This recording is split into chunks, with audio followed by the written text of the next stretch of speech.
오늘은 포름알데하이드 분자의 셀렉션 룰에 대해서 알아보도록 하겠습니다. 맨 처음처럼 전자가 그라운드 일렉트로닉 컨피규레이션을 할 때 일렉트로닉 스테이트를 S0라고 부릅니다.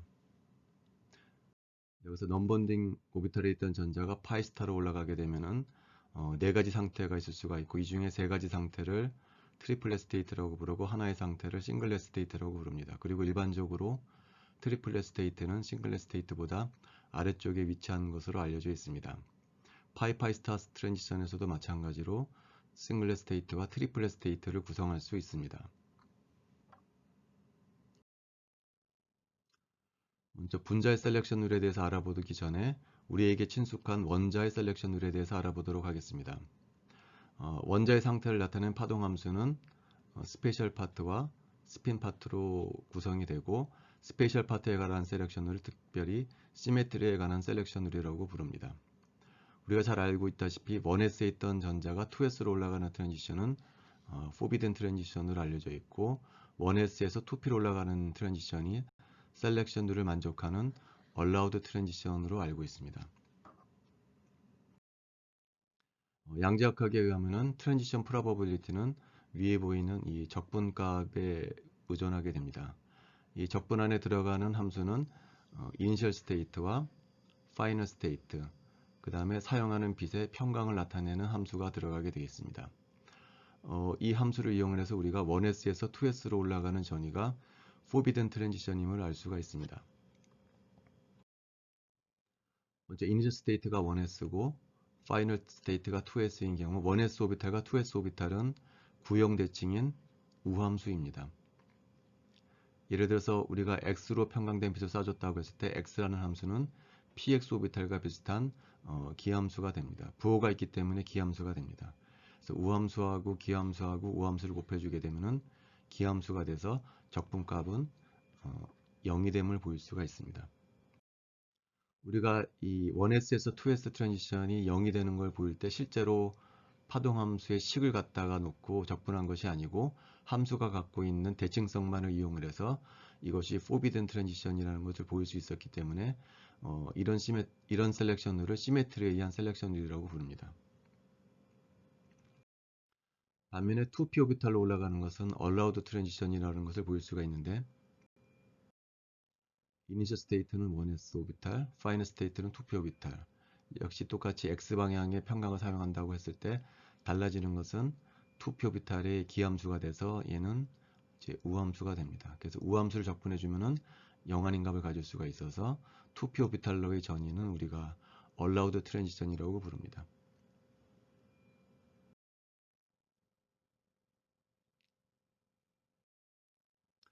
그 다음에 스핀에 의한 셀렉션 룰에 대해서 알아보도록 하겠습니다. 예를 들어서 1s 오비탈에 있던 전자가 업스핀이었다라고 했을 때 빛을 쏴줘서 2p 오비탈로 올라가게 되면 스핀이 바뀌지가 않습니다. 반면에 스핀이 바뀌는 트랜지션은 우리가 셀렉션 룰에 위반되는 포비든 트랜지션이라고 부릅니다. 우리가 일반적으로 셀렉션 룰을 얘기할 때는 빛의 일렉트릭 필드하고 원자나 분자의 일렉트릭 다이폴 모먼트의 상호작용을 주로 상상하고 있습니다. 스핀이 바뀌기 위해서는 스핀이 갖고 있는 마그네틱 모멘트와 빛이 갖고 있는 마그네틱 필드와의 인터랙션에 의해서 바뀔 수가 있습니다. 따라서 우리가 일반적으로 얘기하는 셀렉션 룰에 의하면 스핀이 바뀌지 않는 것이 셀렉션 룰을 만족하는 트랜지션이 되겠습니다. 그래서 앞에서 공부했던 원자의 경우를 이용을 해서 분자의 셀렉션 룰에 대해서 알아보도록 하겠습니다. 우리는 네 가지 excited state가 있는데, 이 중에 어떤 스테이트의 트랜지션이 allowed 트랜지션이고 어떤 트랜지션이 forbidden 트랜지션인지를 알아보도록 하겠습니다. 원자에서와 마찬가지로 시메트리에 의한 셀렉션 룰, 스핀에 의한 셀렉션 두 가지를 각각 따로 살펴보도록 하겠습니다. 결론적으로 시메트리에 의한 셀렉션에 의하면은 싱글렛 그라운드 스테이트인 싱글렛 제로에서 S1이나 T1으로 가는 것은 forbidden 트랜지션이고, S2나 T2로 가는 트랜지션은 allowed 트랜지션임을 보이게 될 것입니다. 먼저 요 S0에서 S2로 가는 트랜지션이 어떻게 allowed 트랜지션인지를 보이기 위해서는 아래쪽에 보이는 이 적분값이 영한이라는 것을 보여야 합니다. 이니셜 스테이트가 파이 오비탈이고 파이널 스테이트가 파이 스타 오비탈이고, 그리고 제가 지축 방향에 평강을 갖는 빛을 쏴줬을 때 그 적분값이 0이 아님을 보일 것입니다. 이제 좌표축을 정해야 되는데 여기에 카본이고 여기에 옥시전입니다. 카본과 옥시전을 연결하는 축을 이제 지축이라고 할 것이고, 이 분자가 놓여 있는 평면은 XG 평면입니다. 따라서 Y축은 분자가 놓여 있는 평면의 수직한 방향이 되겠습니다. 그래서 파이 오비탈과 파이 스타 오비탈을 그려놓습니다. 왼쪽이 카본이고 오른쪽이 옥시전의 p 오비탈입니다. 파이 오비탈은 똑같은 페이즈를 갖는 p 오비탈이 마주보고 있는 반면에 파이 스타 오비탈은 다른 페이즈를 갖는 p 오비탈이 서로 마주보고 있습니다. 그리고 g라는 함수를 구해내야 되는데요. g라는 함수는 y축을 중심으로 해서 한쪽은 왼쪽과 오른쪽의 부호가 달라지는 함수입니다. 그래서 우리가 이제 적분값을 구하기 위해서 1사분면, 1사분면, 2사분면, 3사분면, 4사분면으로 나눠서 함수값을 보도록 하겠습니다. 그래서 빗금친 부분을 플러스라고 부르고 하얀 부분을 마이너스라고 생각을 하도록 하겠습니다. 그래서 2사분면 함수값을 보면은 얘는 플러스 값이고 얘도 플러스 값이고 얘도 플러스 값이기 때문에 3개를 곱하게 되면은 이제 플러스 값을 갖는 것을 보일 수가 있습니다. 반면에 3, 4분면은 마이너스, 마이너스, 플러스이기 때문에 3개를 곱하게 되면 역시 플러스가 됨을 알 수가 있습니다. 4, 4분면은 여기 플러스고 마이너스고 마이너스이기 때문에 3개를 곱하게 되면은 이제 플러스가 됩니다. 마지막 4, 4분면은 여기 마이너스고 플러스고 마이너스이기 때문에 또 마찬가지로 곱해주게 되면 플러스가 돼서 1, 2, 3, 4분면이 모두 다 플러스 값을 갖는 것을 알 수가 있습니다. 따라서 이 적분값은 0 아닌 값을 갖는다는 것을 알 수가 있습니다. 따라서 파이 S0에서 파이 스타 컨피규레이션을 가는 S2로의 트랜지션은 allowed 트랜지션임을 알 수가 있습니다. 여기서 특히 기억해야 될 것은 이때 사용한 빛의 평강은 지축 방향이라는 겁니다. 따라서 파이에서 파이 스타로 전이할 때 어느 방향으로 평강된 빛을 쏴줘야 되냐면은 C와 O가 있는 나란히 있는 지축 방향의 평강된 빛을 쏴줬을 때 파이에서 파이 스타로 전이가 된다는 것을 알 수가 있습니다. 한편 Y축으로 평강된 빛을 쏴주게 되면 그거는 전이가 안 된다는 것을 보일 수가 있습니다. 그래서 파이하고 파이 스타는 앞서와 똑같고 이 함수가 Y로 바뀌었습니다. 그래서 아까와 다르게 G축을 경계로 위쪽은 플러스 값을 갖고 Y 함수는 G축을 경계로 아래쪽은 마이너스 값을 갖습니다. 그래서 아까와 마찬가지로 각 사분면에 대해서 부호를 살펴보도록 하겠습니다. 얘 플러스고 얘 플러스고 플러스이기 때문에 얘는 플러스 값을 갖습니다. 반면에 3, 4분면은 마이너스, 마이너스, 마이너스 3개가 다 마이너스이기 때문에 곱하면 마이너스가 됩니다. 4, 4분면은 플러스, 마이너스, 마이너스가 되기 때문에 플러스 값을 갖고 4, 4분면은 1, 4분면은 플러스, 플러스, 마이너스이기 때문에 마이너스 값을 갖게 됩니다. 따라서 2개의 사분면에서 플러스고 2개의 사분면에서 마이너스가 되면서 대칭에 의해서 이 값들을 더해주게 되면 우리가 0이 되는 것을 알 수가 있습니다. 따라서 파이에서 파이 스타로 전이가 되긴 하는데 Y축으로 평강된 빛을 쏴주게 되면은 이제 전이가 되지 않는다는 겁니다. X방향을 해도 마찬가지로 0이 됨을 볼 수가 있습니다.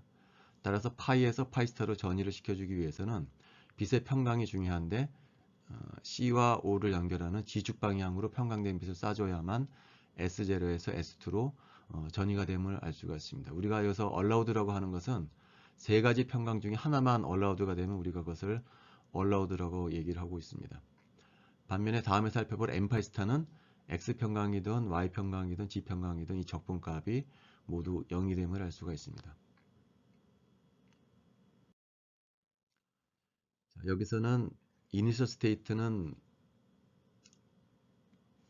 이게 잘못됐네요. 파이가 아니고 넘버닝 오비탈입니다. 지금 우리가 여기서 여기로 가는 것을 보는 거거든요. 그래서 이니셜 스테이트는 파이가 아니고 넘버닝 오비탈입니다. 넘버닝 오비탈은 어떤 모양이냐면 이게 카본이고 옥시전인데 옥시전에 있는 px 오비탈이 우리가 넘버닝 오비탈입니다. 파이스타는 앞서와 똑같습니다. 그래서 우리가 파이스타, 넘버닝 오비탈, 그 다음에 예를 들어서 y라는 함수를 3개를 곱해서 적분해 보려고 하고 있습니다. 근데 이쪽은 카본 함수 값이 0이기 때문에 이쪽이 함수가 0이기 때문에 이쪽은 아무런 의미가 이게 0이 되기 때문에 무조건 0이 됩니다. 따라서 우리가 봐야 될 부분 요 함수하고 요 함수하고 요 함수의 곱을 봐야 되는데 지금 요 함수는 py 오비탈이고요. 얘는 px 오비탈이거든요. 보면 서로 수직입니다.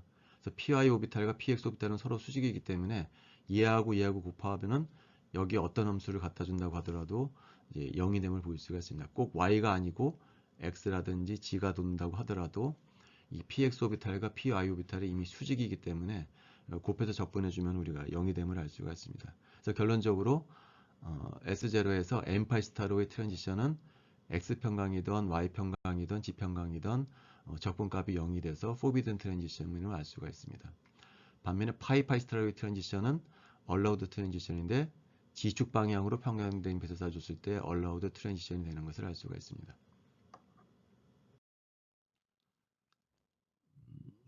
반면에 이제 스핀에 가는 것은 쉽습니다. 이 그라운드 스테이트가 싱글렛이기 때문에 트리플렛으로 가는 것은 무조건 포비든이 됩니다. 반면에 싱글렛으로 가는 트랜지션은 스핀의 관점에서는 allowed 트랜지션이 되겠습니다. 그래서 이것을 조갑을 하게 되면은 S0에서 S1으로 가는 트랜지션은 스핀은 allowed 트랜지션이죠. 왜냐하면 싱글렛이니까. 그러나 스페셜 파트를 보면은 앞서도 얘기했지만 forbidden 트랜지션입니다.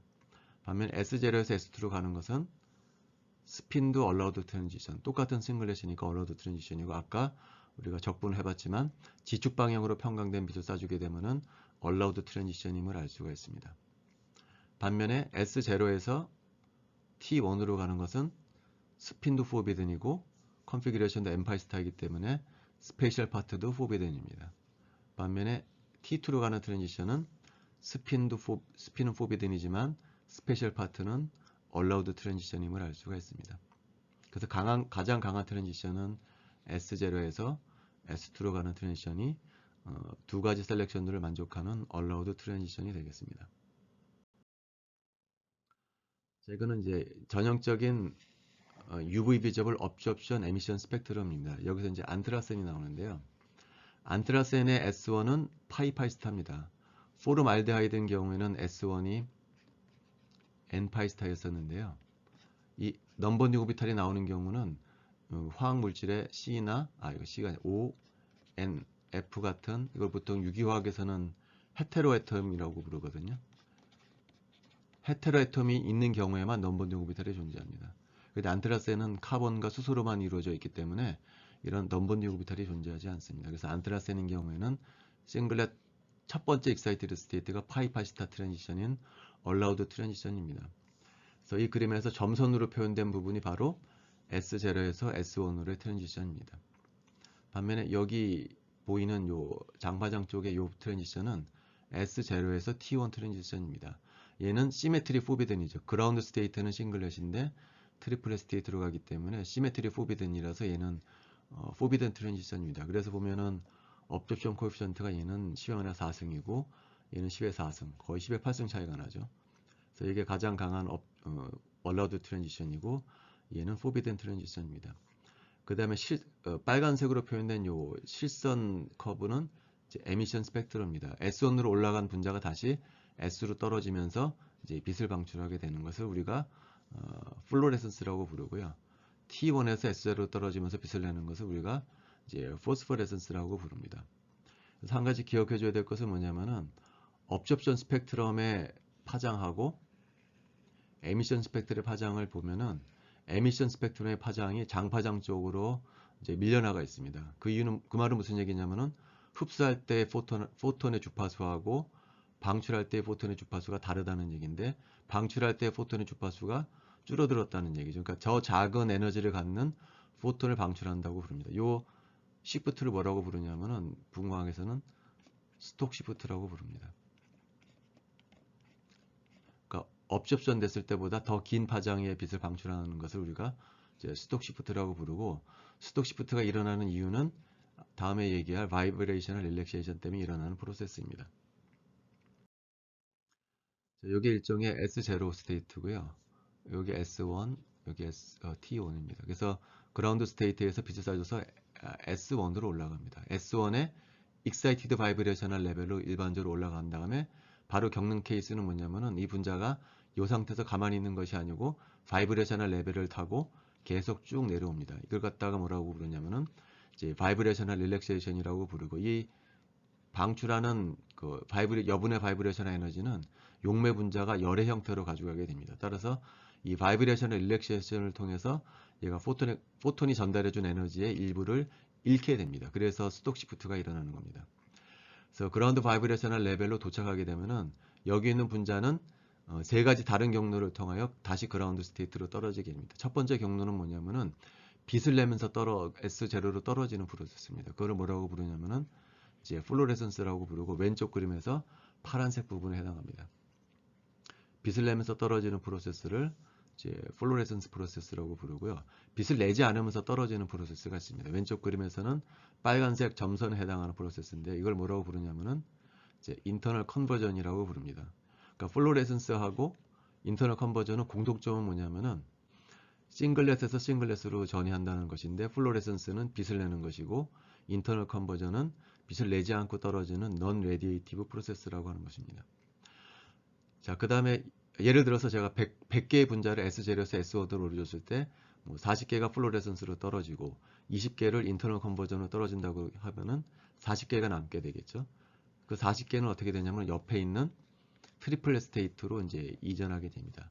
이 프로세스는 뭐라고 부르냐면은 인터시스템 크로싱이라고 부릅니다. 인터시스템 크로싱과 인터널 컨버전의 공통점은 뭐냐면은 빛을 방출하지 않는 프로세스입니다. 다른 점은 뭐냐면은 인터널 컨버전은 싱글렛에서 싱글렛으로 바뀌는 반면에 인터널 컨버전은 싱글렛에서 트리플렛으로 바뀐다는 점입니다. 그래서 이제 40개가 트리플렛 스테이트 오게 되는데요. 트리플렛 스테이트 있는 분자는 다시 그라운드 스테이트로 떨어지게 되는데, 두 가지 경로를 거쳐서 그라운드 스테이트로 떨어지게 됩니다. 빛을 내면서 떨어지는 프로세스가 있는데, 그건 뭐라고 부르냐면 우리가 포스포레센스라고 부릅니다. 그 다음에 앞서와 마찬가지로 빛을 내지 않으면서 떨어지는 프로세스가 있거든요. 그거는 앞서와 마찬가지로 인터시스템 크로싱이라고 부릅니다. 요가랑 똑같습니다. 얘도 인터시스템 크로싱이고 얘도 인터시스템 크로싱입니다. 둘 다 빛을 내지 않은 프로세스고요. 둘 다 싱글렛에서 트리플렛 혹은 트리플렛에서 싱글렛으로 스핀 상태가 바뀌면서 빛을 내지 않는 프로세스를 우리가 인터시스템 크로싱이라고 부릅니다. 그래서 이 예에서 마찬가지로 예를 들어서 제가 100개의 분자를 S1으로 올렸다. 그 중에서 40개가 플로레센스로 떨어지고 20개가 인터널 컨버전으로 떨어지고 나머지가 40개가 인터시스템 크로싱을 통해 트리플렛 스테이트로 오고 40개 중에 30개가 포스포레센스로 S0로 떨어지고 나머지 10개가 인터시스템 크로싱으로 떨어진다고 했을 때 우리가 퀀텀 일드라는 양을 정의할 수가 있습니다. 그래서 각각의 프로세스에 대해서 우리가 퀀텀 일드를 정의해 줄 수가 있는데, 예를 들어서 이 경우에 플로레센스 퀀텀 일드는 0.4라고 얘기합니다. 왜 그러냐면은 100개의 분자 중에 40개가 플로레센스로 떨어지기 때문에 퀀텀 일드가 이제 0.4라고 부르는 겁니다. 반면에 포스포레센스 퀀텀 일드는 100개 중에 30개가 포스포레센스를 통해서 S0로 떨어졌기 때문에 포스포레센스 퀀텀 일드는 0.3이라고 부릅니다. 이와 같은 방법으로 인터널 컨버전의 퀀텀 일드, 인터시스템 크로싱의 퀀텀 일드를 각각 우리가 정의할 수가 있습니다. 자, 근데 중요한 것은 퀀텀 일드는 앞서서 정의한 퀀텀 일드는 레이 콘스탄트와 라이프 타임으로 표현해 줄 수가 있다는 것입니다. 자, 예를 들어서 지금 X라는 분자가 100개가 있다고 가정을 해보겠습니다. 그리고 X라는 분자가 반응을 해서 A로 갈 수도 있고 B로 갈 수 있는 상황을 한번 살펴보도록 하겠습니다. 근데 A로 바뀌어지는 그 레이시 초당 20개고 B로 바뀌어지는 레이시 초당 30개라고 하게 되면은 반응이 다 진행이 되고 난 다음에 보면은 X가 다 없어지고 난 다음에 보면은 A는 40개가 생겼을 것이고 B는 아마 60개가 생겼을 것이다. 이 비율은 요 레이 콘스탄트에 의해서 의존하게 될 것이겠죠. 따라서 퀀텀 일드 A는 100개 중에 40개가 A로 바뀌었기 때문에 이제 0.4가 될 것이고요. 퀀텀 일드 B는 100개 중에 60개가 B로 바뀌었기 때문에 이제 0.6이라는 값을 낼 수가 있을 것입니다. 그런데 이 값은 여기 보이는 바와 마찬가지로 레이 콘스탄트의 비율과 똑같습니다. 그래서 분자가 의미하는 것은 뭐냐면은 KA하고 KB는 뭐냐면은 X가 사라지는 비율이죠. KA는 얼마나 빨리 x가 a로 바뀌는가의 비율이고 KB는 얼마나 빨리 x가 b로 바뀌는가의 비율이 레이시이기 때문에 KA 플러스 KB는 전체적으로 x가 얼마나 빨리 없어지는가에 관한 비율입니다. 그 중에서 KA로 없어지는 비율이 얼마인가가 바로 퀀텀일드라고 정의할 수가 있기 때문에 퀀텀일드는 이 식에 나오는 것처럼 각각의 레이트 프로세스의 비율로 표현해 줄 수가 있습니다.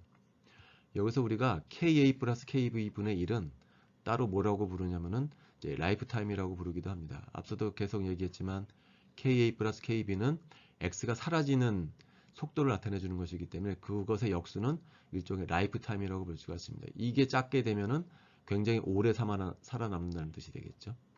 그래서 이 식은 다시 KA 곱하기 타우 X, X의 라이프 타임으로 표현해 줄 수가 있습니다. 결론적으로 앞서서 정의한 퀀텀 일드는 레이 콘스탄트와 라이프 타임의 곱으로 표현해 줄 수가 있다는 겁니다. 마찬가지로 퀀텀 일드 B도 레이 콘스탄트 B와 X의 라이프 타임의 곱으로 표현해 줄 수 있다는 뜻이 되겠습니다. 자, 아래 그림은 위 그림과 똑같은데 레이시 바뀌어졌습니다. 얘는 초당 20개가 없어졌는데 얘는 초당 10개가 없어지고요. 아래쪽은 초당 30개에서 초당 15개로 바뀌었습니다. 하지만 반응이 끝나고 나면 여전히 A하고 B는 40개, 60개 동일한 결과를 보여줄 것입니다. 왜 그러냐면은 각각의 비율은 바뀌었지만 이 비율의 레이스의 비율은 바뀌지 않았기 때문에 이 결과는 똑같다라는 얘기죠. 다시 말하면은 이 퀀텀 일드는 이 레이스의 절대값이랑 상관이 있는 것이 아니고 각각의 프로세스의 레이 콘스탄트의 비율과 상관이 있다는 뜻이 되겠습니다. 이 경우에는 앞서에 비해서 KA는 줄어들었지만 라이프 타임은 이제 증가하기 때문에 두 개 곱한 것은 이제 똑같은 값을 보여준다는 것을 보여주고 있습니다. 그래서 우리가 지금까지 퀀텀 일드에 대해서 얘기했고요. 레이 콘스탄트에 대해서 얘기했고 그 다음에 라이프 타임에 대해서 얘기를 했는데요. 이 세 가지 개념이 중요한 이유는 뭐냐면은 화학자들이 측정할 수 있는 것은 여기 나와 있지만 라이프 타임하고 퀀텀 일드를 측정할 수가 있습니다. 이건 측정할 수가 있고요. 이 측정값을 이용해서 화학자들이 알고 싶은 것은 뭐냐면은 각각의 프로세스의 레이 콘스탄트를 결정하고 싶은 겁니다.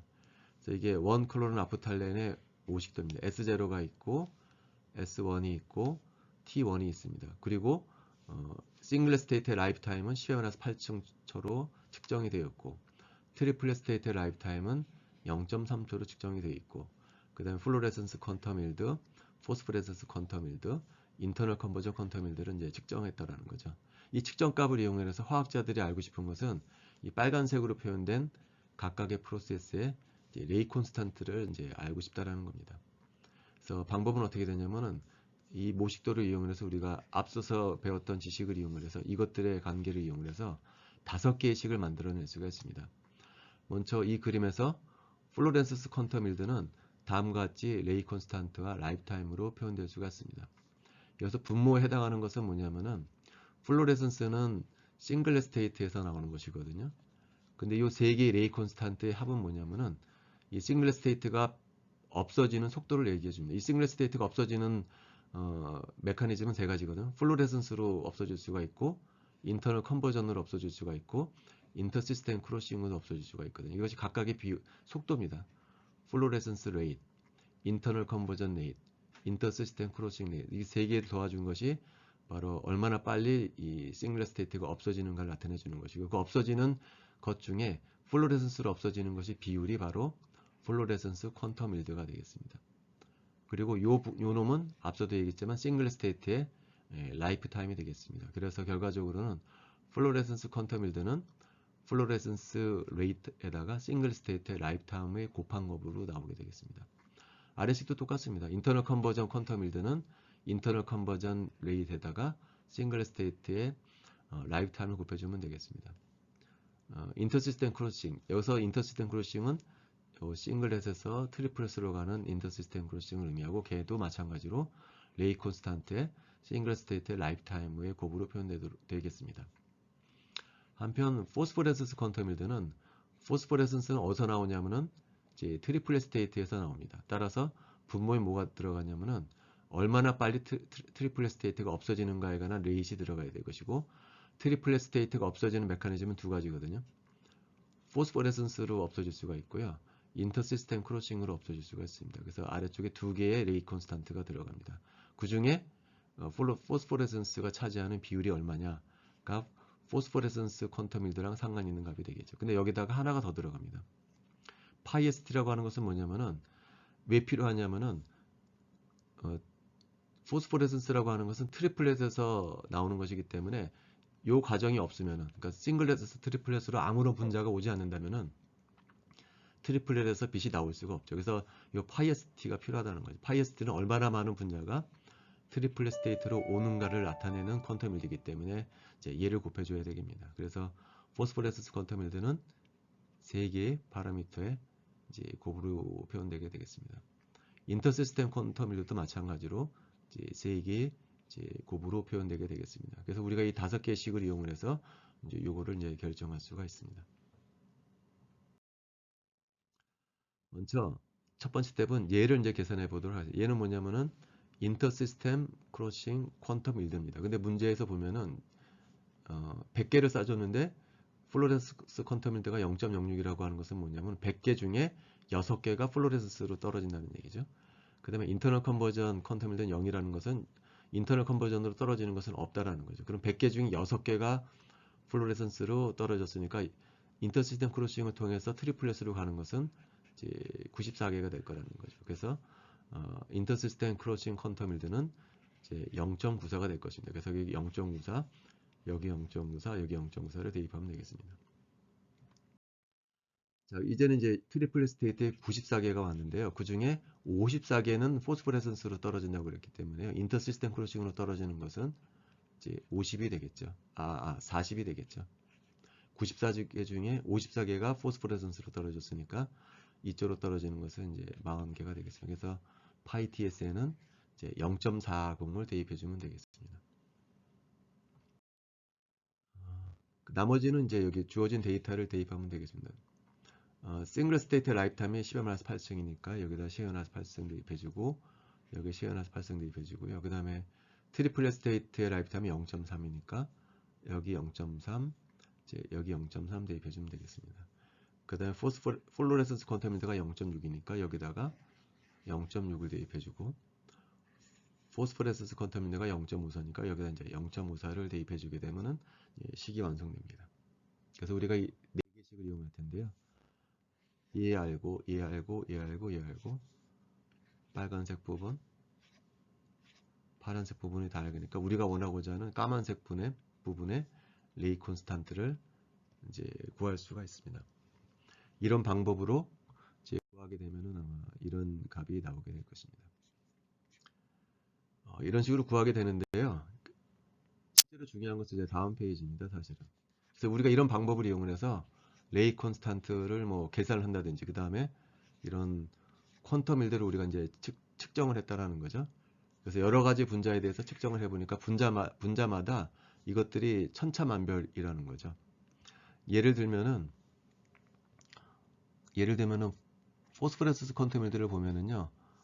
벤조페놀인 경우에는 거의 대부분이 포스포레선스로 나오고 플로레선스는 하나도 나오지는 않습니다. 근데 어떤 분자 같은 경우에는 거의 대부분이 플로레선스로 나온다는 거죠. 어떤 경우는 인터시스템 크로싱 퀀텀미터가 0에 해당하는데요. 어떤 거는 1이라는 거죠. 그러니까 분자마다 어떤 놈은 포스포레선스를 잘 내고 어떤 놈은 플로레선스를 잘 내고 어떤 분자는 포스포레선스를 잘 내고 어떤 분자는 인터시스템 크로싱이 상당히 크고 어떤 분자는 거의 0에 가깝고 분자마다 이런 것들이 다 다르다는 거죠. 그래서 화학자들이 알고 싶은 것은 이걸 설명하는 것들입니다. 왜 이런 분자들에 있어서 이런 다양한 결과를 주었느냐 하는 것이 이제 다음 시간에 할 얘기가 되겠습니다.